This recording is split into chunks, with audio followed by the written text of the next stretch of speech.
حضرت صلی اللہ علیہ وآلہ وسلم نے اپنے ایک خطبہ میں حضرت صالح علیہ السلام کی اونٹنی کا ذکر فرمایا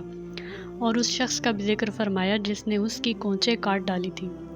پھر آپ نے ارشاد فرمایا، اس اونٹنی کو مار ڈالنے کے لیے ایک مفسد بدبخت جو اپنی قوم میں ابو زمع کی طرح غالب اور طاقتور تھا اٹھا۔ حضرت صلی اللہ علیہ وآلہ وسلم نے عورتوں کے حقوق کا بھی ذکر فرمایا کہ تم میں بعض اپنی بیوی کو غلام کی طرح کوڑے بھی مارتے ہیں، حالانکہ اسی دن کے ختم ہونے پر وہ اس سے ہم بستری بھی کرتے ہیں۔ پھر آپ نے انہیں ریا خارج ہونے پر ہنسنے سے منع فرمایا اور فرمایا کہ ایک کام جو تم میں سے ہر شخص کرتا ہے اسی پر تم دوسروں پر کس طرح ہنس سکتے ہو؟ ابو معاویہ نے بیان کیا کہ ہم سے ہشام بن عروہ بن زبیر نے،